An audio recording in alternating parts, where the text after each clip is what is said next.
Halo, halo semuanya, perkenalkan nama saya Andri Setiawan dengan NIM 210201121002. Kali ini saya akan menjelaskan tentang ujian tengah semester, yaitu tentang bagaimana solusi Indonesia keluar dari masalah middle income trap. Nah, sebelumnya saya akan membahas masalah apa yang sedang dialami oleh Indonesia. Nah, Indonesia saat ini itu berada di kategori negara dengan penghasilan negara menengah atau dapat dikatakan sebagai negara middle income country.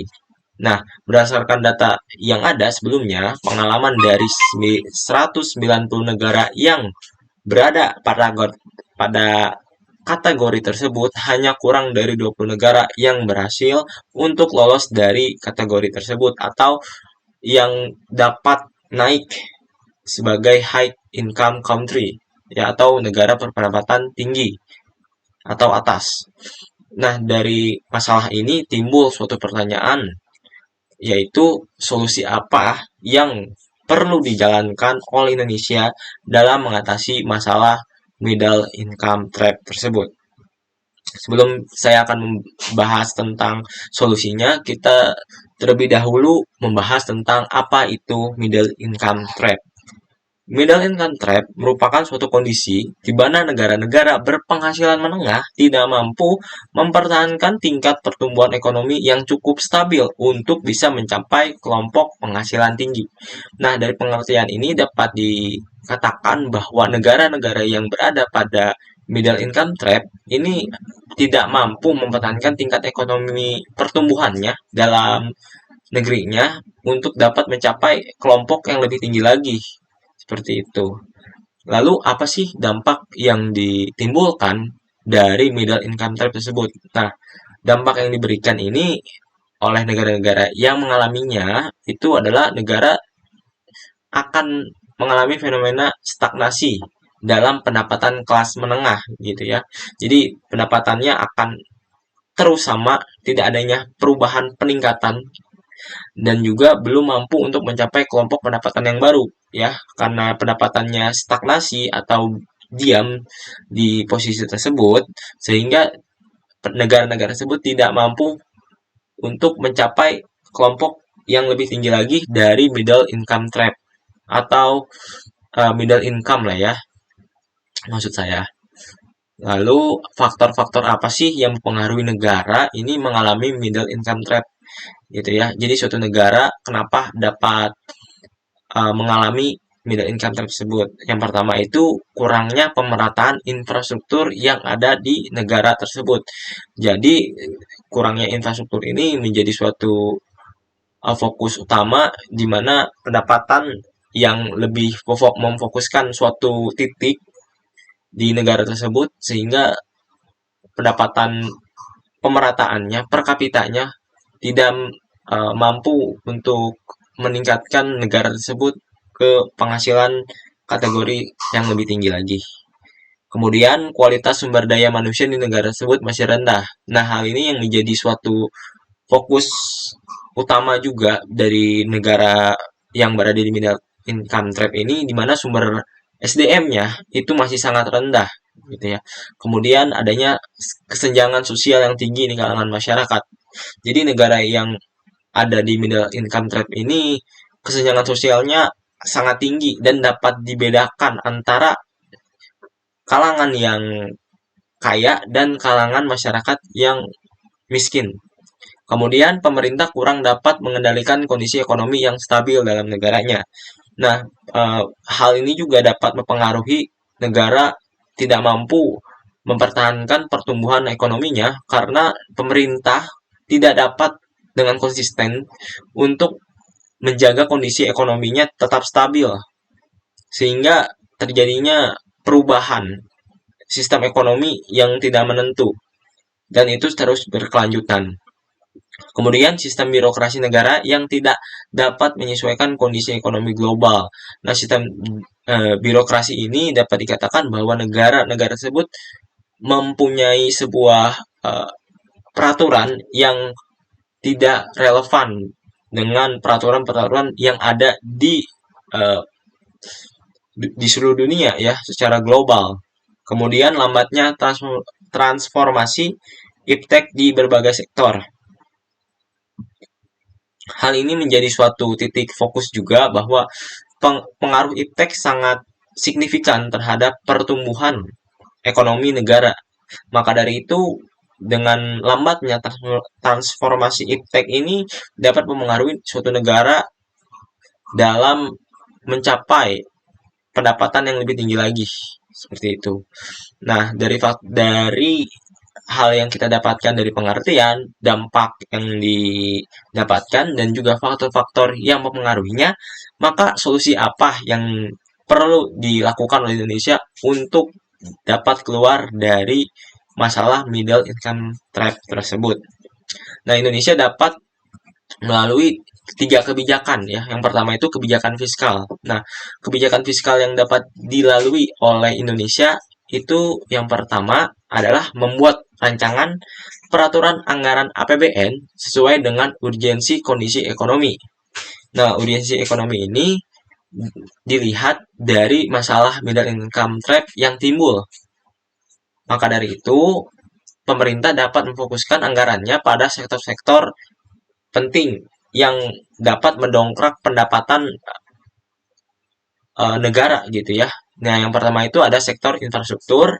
Nah, pada sektor infrastruktur ini negara dapat membuat jembatan ya, jembatan, kemudian jalan raya agar terjadinya proses uh, kegiatan ekonomi lebih cepat dan lebih efisien sehingga adanya perputaran uang yang lebih cepat di sana. Kemudian pada sektor pendidikan, Indonesia dapat mengembangkan sektor tersebut untuk melatih sumber daya manusia (SDM) untuk lebih tinggi lagi. Nah, pada sektor pendidikan ini pemerintah dapat membangun sekolah, kemudian memberikan beasiswa kepada masyarakat yang kurang mampu dan hal-hal yang berkaitan dengan pendidikan. Kemudian pada sektor ketenagakerjaan, pemerintah dapat memberikan sebuah intensif pelatihan kepada masyarakat untuk dapat mempersiapkan mereka untuk bekerja di dunia profesional. Seperti program yang telah dilakukan oleh pemerintah saat ini, yakni program prakerja, di mana mereka melatih ya, pemerintah melatih masyarakat untuk dapat memiliki pengalaman dan ilmu yang relevan dengan dunia industri saat ini. Kemudian pada sektor pariwisata, pemerintah dapat memberikan sebuah undang-undang atau kebijakan baru dengan memberikan visa gratis kepada turis yang ingin berkunjung ke Indonesia sehingga terjadinya sebuah pendapatan terutama di tempat-tempat pariwisata dan itu dapat mempengaruhi pendapatan masyarakat setempat. Yang kedua, melakukan berbagai macam program bersubsidi seperti memberlakukan program subsidi BBM atau penghapusan subsidi penghapusan pajak penghasilan melalui program amnesti pajak. Nah, dengan adanya program bersubsidi ini seperti subsidi BBM, nah hal ini dapat meningkatkan pendapatan masyarakat di mana dengan adanya subsidi BBM ini aktivitas yang mereka jalankan gitu ya, yang memerlukan kendaraan bahan bakar dapat meringankan biayanya sehingga terjadinya sebuah efisiensi bagi masyarakat dalam melakukan aktivitas kegiatan bisnis mereka. Nah, lalu subsidi penghapusan pajak penghasilan ini sebenarnya ditujukan kepada masyarakat yang belum menyantumkan pajaknya atau melaporkan pajaknya ke pemerintah sehingga dengan adanya program amnesti pajak ini pemerintah dapat mencatat gitu ya pajak penghasilan masyarakat yang belum mencapai pajak. Nah, hal ini nantinya akan berdampak pada uh, biaya atau dana yang didapat dari masyarakat dari pajak penghasilan tersebut nantinya.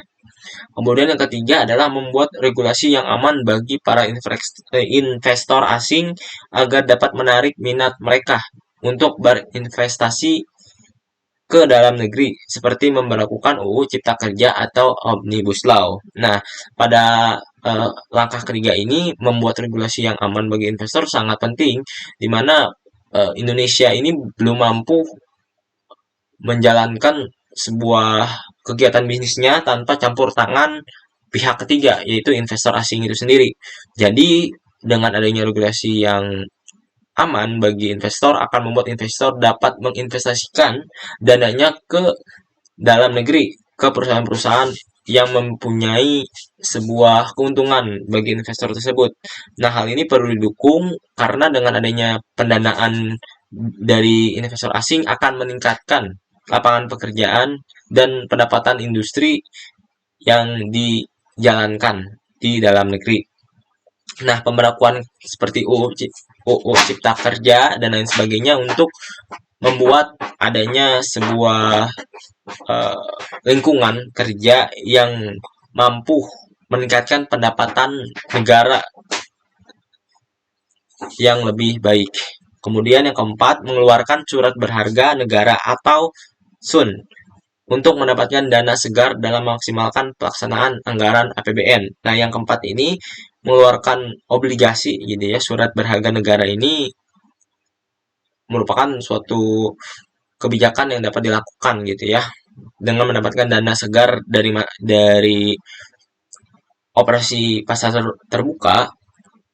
Dengan dana tersebut dapat memaksimalkan pelaksanaan anggaran APBN yang lebih besar lagi, sehingga pemaksimalan pelaksanaannya akan lebih maksimal lagi mendapatkan hasilnya nantinya. Nah, yang kemudian yang kedua, kebijakan moneter ya.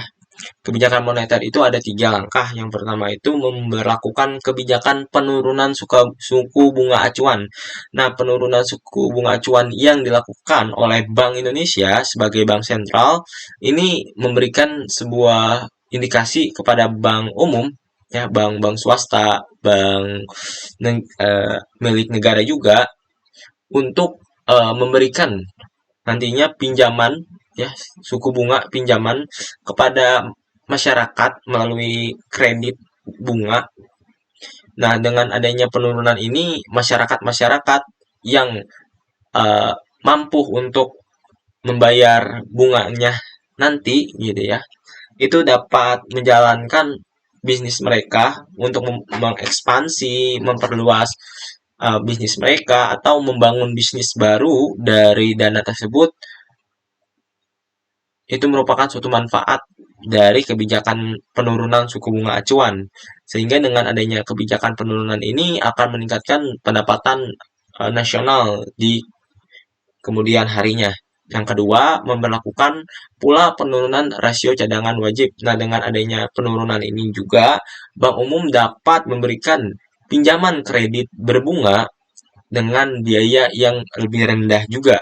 Sehingga biaya yang rendah ini dapat dimaksimalkan oleh para uh, pembe, uh, pemberi pinjaman gitu ya. Sehingga pemberi pinjaman ini tidak perlu menaikkan bunganya lebih besar lagi, yaitu bank umum, sehingga para nasabah yang ingin meminjamnya, yaitu masyarakat, dapat membayarnya dengan biaya yang lebih rendah. Yang ketiga itu berperan aktif dalam melakukan operasi pasar terbuka dengan membeli surat utang negara dari bank komersial dalam negeri. Nah, maksudnya ini Bank Indonesia, yaitu sebagai bank sentral, melakukan pasar terbuka adalah untuk memberikan dana segar kepada perusahaan-perusahaan agar dapat mengembangkan uh, kapasitas mereka gitu ya. Contohnya itu bank komersial gitu ya, bank umum. Nah, dengan adanya uang tersebut, bank umum dapat menyalurkannya dengan memberikan pinjaman kredit gitu ya. Nah, bagaimana dana tersebut dibayarkan ke bank umum, yaitu dengan membeli surat utang negara atau obligasi itu sendiri gitu ya. Nah, yang terakhir adalah kebijakan utang luar negeri. Nah, kebijakan utang luar negeri ini menjadi salah satu faktor penting juga dalam mengatasi solusi Indonesia keluar dari masalah middle income trap. Yang pertama itu memerhatikan rasio antara pendapatan PDB dengan utang luar negeri. Nah, maksudnya ini dengan kebijakan memperhatikan rasio tersebut akan adanya rasa kehati-hatian atau keamanan negara gitu ya dalam meminjam uang kepada negara lain atau kepada organisasi bank dunia gitu ya. Nah, dengan adanya rasionya ini juga sudah diatur dalam undang-undang juga di mana utang luar negeri ini tidak boleh melebihi 60% dari selisih dengan pendapatan PDB ya dalam negeri. Sehingga dengan adanya undang-undang tersebut juga akan membatasi uh, terjadinya dampak yang lebih signifikan lagi dari masalah bila utang luar negeri tersebut tidak mampu dibayarkan oleh pemerintah. Namun dalam kasus ini memperhatikan rasio tersebut dapat dikatakan cukup aman bagi Indonesia karena dengan adanya memperhatikan hal tersebut dapat uh, memaksimalkan utang luar negeri tersebut dengan baik sehingga akan adanya pertumbuhan pendapatan nasional, pendapatan dalam negeri karena adanya pembiayaan dari utang luar negeri tersebut. Yang kedua adalah memilih pinjaman utang dengan pembayaran jangka panjang. Artinya dengan memilih utang dengan pembayaran jangka panjang, Indonesia atau pemerintah mampu mempersiapkan bunga-bunganya dan juga uang uh, uang yang perlu dikembalikan atas utang yang sebelumnya diberikan oleh uh, pemberi utang ya negara ataupun organisasi tersebut.